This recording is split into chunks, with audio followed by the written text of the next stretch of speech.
Earphones आज के दौर में शायद ही कोई इनके बिना घर से निकलता हो, लेकिन इस छोटी सी डिवाइस की एक बहुत बड़ी, बिल्कुल छिपी हुई कीमत है। आज हम कान के अंदर हो रहे उस अदृश्य और हमेशा के लिए रह जाने वाले डैमेज का पर्दाफाश करने वाले हैं, जिसे रोजमर्रा की भागदौड़ में हम सब अक्सर बिल्कुल नजरअंदाज कर देते हैं। अक्सर एक बहुत ही आम सी बात देखने को मिलती है। जो लोग सालों तक रोज तेज आवाज में गाने सुनते हैं, उन्हें लगता है कि उनकी सुनने की क्षमता बिल्कुल परफेक्ट है, उन्हें कोई प्रॉब्लम ही नहीं है। पर सच तो ये है कि ये डैमेज इतनी खामोशी से होता है कि कानों की कमजोर होती ताकत का कोई अंदाजा ही नहीं लगता। ये एक तरह का बहुत बड़ा इल्यूजन है। तो इस पूरे विषय को गहराई से समझने के लिए हमारा आज का एजेंडा है 1. The biology of hearing damage, 2. The practical audio dilemma, 3. Ranking safe audio devices, 4. The threat of year infections, 5. The myth of normal ageing और आखिर में 6. Rules for safe listening. हम माइक्रोस्कोपिक एनाटमी से लेकर डेली लाइफ के gadgets तक का पूरा सफर आज तय करेंगे। पहला सेक्शन है the biology of hearing damage, the journey of a sound wave. चलिए ट्रैक करते हैं कि आवाज की तरंगे यानी साउंड वेव्स बाहरी दुनिया से हमारे शरीर के सबसे नाजुक हिस्सों तक सीधा आखिर पहुंचती कैसे हैं।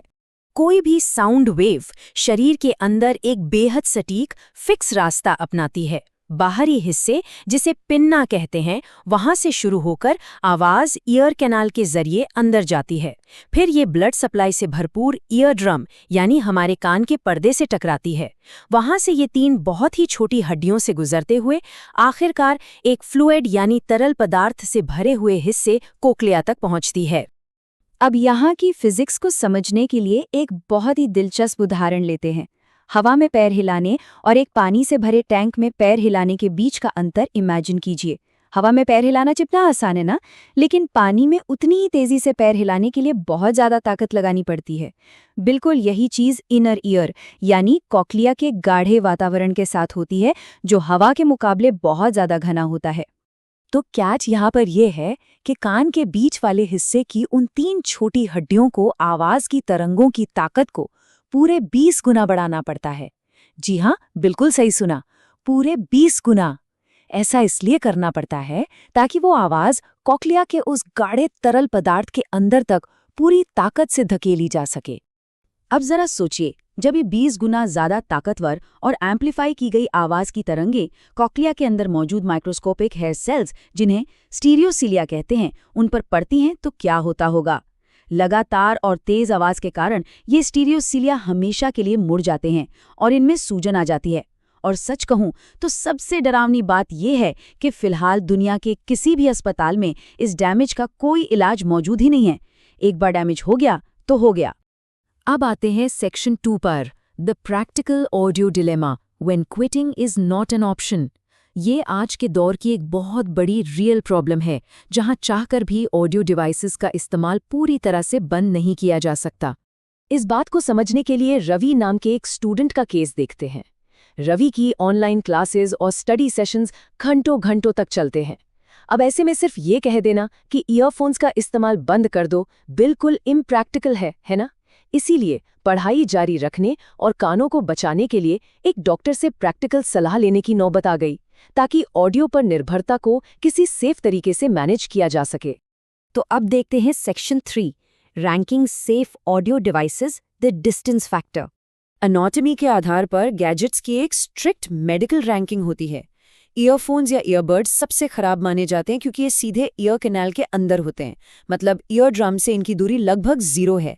ओवर द ईयर हेडफोन्स थोड़े बेहतर हैं और नॉइस कैंसलिंग हेडफोन्स उनसे भी अच्छे।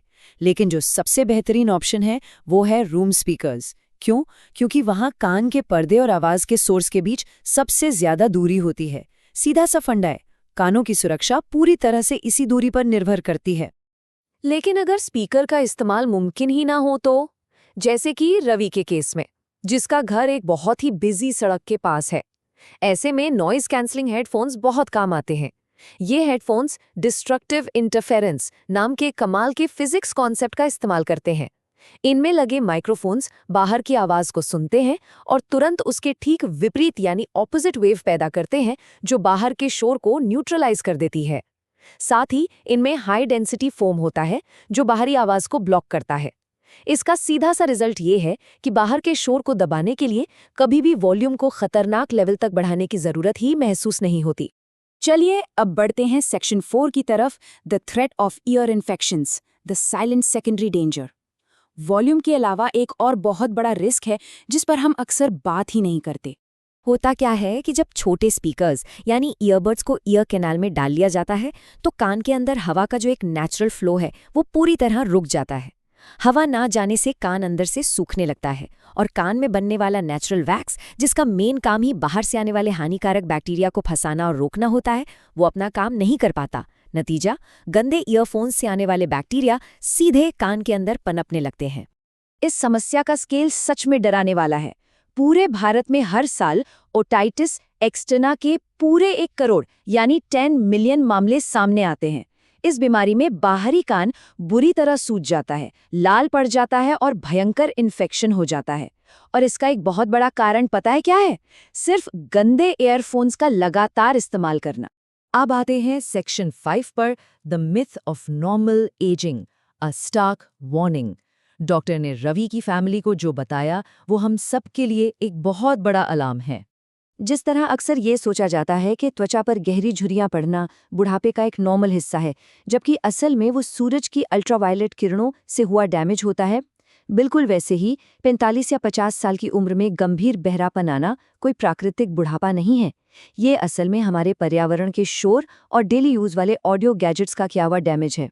और सबसे बड़ी वार्निंग ये है कि शरीर के बाकी हिस्सों के उलट कान के ये डैमेज्ड हेयर सेल्स खुद को अपने आप रिन्यू या रिपेयर कभी नहीं कर सकते। आखिरी section, section 6, rules for safe listening, protecting our future. इस पूरी बायोलॉजी और साइंस को समझकर डेली लाइफ में कुछ सख्त नियम अपनाना अब एक चॉइस नहीं बल्कि जरूरत बन गई है। अगर लंबे समय तक काम या पढ़ाई करनी ही है तो इन वैज्ञानिक रूप से प्रमाणित नियमों को आदत बना लेना चाहिए। पहला, 60-60 रूल को फॉलो करें, मतलब मैक्सिमम 60% वॉल्यूम सिर्फ 60 मिनट के लिए। अगर लगातार सुनना मजबूरी है तो हर 30 मिनट के बाद 5 मिनट का ब्रेक लें या हर 60 मिनट के बाद 10 मिनट का ब्रेक लें। बैक्टीरियल इन्फेक्शन से बचने के लिए ऑडियो गैजेट्स को हमेशा साफ रखें। और हाँ, एक गोल्डन रूल, जब भी मुमकिन हो ईयरफोन्स को हटाकर रूम स्पीकर्स का इस्तेमाल करें। इन छोटे छोटे नियमों के साथ स्टूडेंट्स और प्रोफेशनल्स सेफ तरीके से लंबे वर्किंग आवर्स को नेविगेट कर सकते हैं। अंत में एक बहुत ही गहरा सवाल सामने आता है जिस पर हम सबको सोचना चाहिए। क्या हमारी आज की ये बेपरवाह ऑडियो आदतें एक पूरी पीढ़ी को महज 45 साल की उम्र तक गंभीर बहरेपन की ओर धकेल देंगी?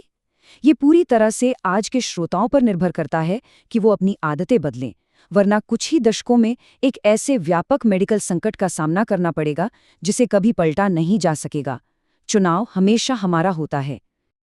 इस दिलचस्प चर्चा में शामिल होने के लिए बहुत बहुत शुक्रिया।